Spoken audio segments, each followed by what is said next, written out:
Hello friends, तो आज मैं फिर से आपके लिए लेके आई हूँ इकोबायोलॉजी जूलॉजी का सेकेंड यूनिट। फर्स्ट यूनिट हम लोग देख चुके हैं, वो क्या था, किंगडम एनिमलिया। और ये सेकेंड यूनिट है, इसमें हमें टोटल 3 टॉपिक्स पढ़ने हैं। पहला टॉपिक है ecosystem and its type, second topic है biotic and abiotic factor, and third unit है इकोलॉजिकल इंटरेक्शंस। तो चलिए हम देखते हैं एक करके सारे टॉपिक को। बहुत ही इजी वर्ड में है और बहुत ही शॉर्ट में मैंने नोट्स को रखा है ताकि आपको अच्छे से समझ में आ जाए। Ecosystem and its type. An ecosystem is the basic functional unit of an environment where organisms interact with each other, living and non-living, both necessary for the maintenance of life on earth. Ecosystem generally वही है जो interact करता है अपने environment से interact करते हैं, और वो ऑर्गेनिज्म से इंटरैक्ट करते हैं। वो लिविंग भी हो सकते हैं, नॉन लिविंग भी हो सकते हैं। Interaction between the organism and environment is ecosystem. बस आप मोटा मोटा ये समझ सकते हैं कि ऑर्गेनिज्म और इन्वायरमेंट के बीच जो इंटरेक्शन है विथ ईच अदर, वही है इकोसिस्टम। चलिए देखते हैं इसके लेवल ऑफ इकोलॉजिकल ऑर्गेनाइजेशन। ये स्मॉलेस्ट से लार्जेस्ट की तरफ जाता है। पहला तो होता है species, group of similar organism that breed and produce fertile of spring. ये सबसे स्मॉल यूनिट है स्पीसीज। उसके बाद से स्पीसीज के बाद से पॉपुलेशन होता है, group of individuals that belong to the same species and live in the same area. ये हो गया पॉपुलेशन, जो एक जैसे कि बहुत सारे स्पीसीज, पहले स्पीसीज होते हैं, फिर बहुत सारे एक तरह के ही सेम तरह के स्पीसीज जब एक जगह पे रहते हैं तो उसे बोलते हैं पॉपुलेशन। फिर पॉपुलेशन से आता है community, different population living together in A defined area. जब बहुत अलग अलग तरह के पॉपुलेशन जब एक ही एरिया में रहते हैं, एक बड़े से एरिया में रहते हैं, तो उसे हम लोग कम्युनिटी का नाम दे देते हैं। और जब पूरा ये कम्युनिटी बन जाता है तो ये होता है total ecosystem. All the organism that live in the place together with their physical environment के साथ रहना ही इकोसिस्टम कहलाता है। उसके बाद आता है biome, group of ecosystem that share similar climates and typical organism. ये हो गया बायोम। और biosphere, all the life on earth and all parts of earth in which life exist. सबसे स्मॉल यूनिट था स्पीसीज, फिर पॉपुलेशन, फिर community, फिर ecosystem, फिर बायोम, फिर सबसे ये सब को मिला के जहाँ पे सारे ऑर्गेनिज्म रहते हैं अपने लाइफ के साथ उस अर्थ पे, उसी को हम लोग बोलते हैं बायोस्फीयर। और इकोसिस्टम को ही हम लोग अदर वर्ड में डिफाइन कर सकते हैं। In other word an ecosystem is a chain of interactions between organism. एक चेन की तरह है इंटरेक्शन का बिटवीन द ऑर्गेनिज्म, एक एक ऑर्गेनिज्म के बीच में एक चेन की तरह काम करता है ecosystem and their environment. The term ecosystem was first coined by A G. Tansley. जो पहले इकोसिस्टम को जिन्होंने पहचाना था वो था A G. Tansley, an English botanist in 1935। कौन से ईयर में पहचाने थे? 1935 में। और ये इंग्लिश बोटानिस्ट थे ए.जी. टांसले। पहले टॉपिक का इकोसिस्टम का डेफिनेशन हो गया। अब हम देखेंगे types of ecosystem. An ecosystem can be as small as an oasis in a desert और as an ocean spanning thousands of miles. There are 2 types of ecosystem. यहाँ पे हमने इकोसिस्टम को 2 टाइप में डिराइव किया हुआ है, terrestrial ecosystem and aquatic ecosystem. देखते हैं टेरेस्ट्रियल क्या है। Terrestrial ecosystem, terrestrial ecosystem are exclusively land-based ecosystems. There are different types of terrestrial ecosystem distributed around various geological zones. They are as follows.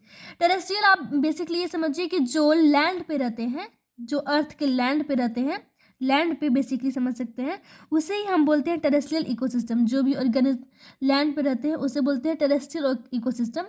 अब land पे तो हर बहुत तरीके से रह सकते हैं ना, तो उसको ही हम लोग डिफाइन किए हैं अलग अलग पार्ट में। तो है फॉरेस्ट इकोसिस्टम। अब लैंड पे फॉरेस्ट में रह सकते हैं, तो ये हो गया एक forest ecosystem. A forest ecosystem consist of several plants, particularly trees, animals and microorganisms that live in a coordination with the abiotic factors of the environment. Forests help maintaining the temperature of the earth and are the major carbon sink. Forest ecosystem में सारे जो plant हैं वो किसी भी particularly trees, animals and micro organism that live in A coordination with the abiotic factors on the environment. ये बहुत सारे जो प्लांट है और ट्रीज़ वगैरह, एनिमल्स वगैरह, सारे माइक्रो ऑर्गेनिज्म, ये लोग जो है कोऑर्डिनेशन फॉर्म में रहते हैं इन्वायरमेंट में। तो ये यहाँ पे ये फॉरेस्ट में रहते हैं, और फॉरेस्ट जो है टेम्परेचर को मेंटेन करने में काम आता है, और एक बड़ा रोल होता है इन्वायरमेंट के लिए, एक हेल्दी इन्वायरमेंट के लिए। तो ये फॉरेस्ट इकोसिस्टम के अंदर आ गया। दूसरा है grassland ecosystem. In a grassland ecosystem the vegetation is dominated by grass and herbs. Temperature grasslands and tropical और savanna grasslands are examples of grassland ecosystem. ये आपका हो गया ग्रासलैंड इकोसिस्टम। उसके बाद है tundra ecosystem. Tundra ecosystem are devoid of trees and tree are found in cold climates where rainfall is scarce. These are covered with snow for most of the year. Tundra type of ecosystem is found in the Arctic and mountain tops. ये आपका हो गया tundra ecosystem. फिर आता है desert ecosystem. Deserts are found throughout the world. These are regions with the little rainfall and a scarce vegetation. The days are hot and nights are cold. यहाँ पे desert में जो है dessert जो है वर्ल्ड में पाया जाता है। These are regions with little rainfall. यहाँ पे छोटे छोटे झरने होते हैं और स्कार्स वेजिटेशन होते हैं। The days are hot. दिन में जो है वो दिन में गर्मी होती है और रात में काफ़ी ठंडा होता है। तो यहाँ पे डिजर्ट, ये यहाँ पे जो ऑर्गेनिज्म होते हैं इसे डिजर्ट इकोसिस्टम बोलते हैं।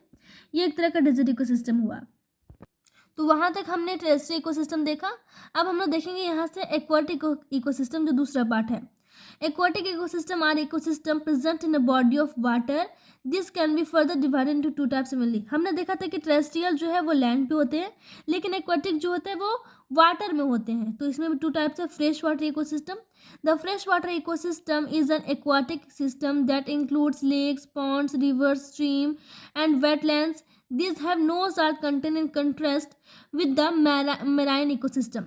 देखिए यहाँ पे जो ऑर्गेनिज्म होते हैं ना, वो वहाँ पे सॉल्ट का कंसंट्रेशन लो होता है, इसलिए इसे फ्रेश वाटर बोलते हैं। फ्रेश वाटर इसका मतलब नहीं कि पूरा अभी अभी का ताज़ा ताज़ा पानी। ये होते हैं जहाँ पे सॉल्ट का कंसंट्रेशन कम होता है, उसे बोलते हैं फ्रेश वाटर। जैसे कि लेक्स, पॉन्ड्स हो गया, तो यहाँ वाले को बोलते हैं fresh water ecosystem. In contrast this have no salt content. इनके पास सॉल्ट का कंटेंट नहीं होता है। इन कॉन्ट्रास्ट, इसको आप कंपैरिजन भी बोल सकते हैं। In compare with the marine ecosystem. Marine ecosystem के कंपेयर में फ्रेश वाटर का जो सॉल्ट कंसंट्रेशन है वो बहुत लो होता है। अब देखते हैं marine. The marine ecosystem includes seas and oceans. This have a more substantial salt content and greater biodiversity in comparison to the fresh water ecosystem. क्योंकि हम जानते ही हैं कि समुद्र बहुत बड़ा है, तो वहाँ पे तो होंगे ही ना बहुत सारे ऑर्गेनिज्म, बहुत सारे बायोडाइवर्सिटी वहाँ पे ज़्यादा होगा, क्योंकि समुद्र ही बहुत बड़ा है। समुद्र होता है वहाँ पे साल्ट का कंसंट्रेशन बहुत ज़्यादा है, इसलिए वहाँ बायोडाइवर्सिटी भी बहुत ज़्यादा है। तो मैरीन इकोसिस्टम मतलब वही हुआ जहाँ पे सॉल्ट का कंसंट्रेशन ज़्यादा है।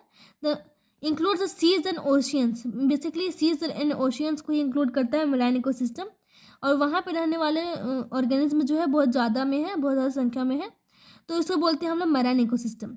यहाँ तक हमने देखा ये इकोबायोलॉजी का फर्स्ट टॉपिक वो क्या था, इकोसिस्टम एंड इट्स टाइप। तो यहाँ तक हमने फर्स्ट टॉपिक कंप्लीट किया है। इसके आगे जो है हम लोग सेकेंड एंड थर्ड टॉपिक को देखेंगे। आई होप कि आपको समझ में आया होगा। अगर कोई भी प्रॉब्लम हो, कोई डाउट हो या फिर मुझसे कोई गलती हो तो मुझे ज़रूर बताएंगे कमेंट में। Thank you.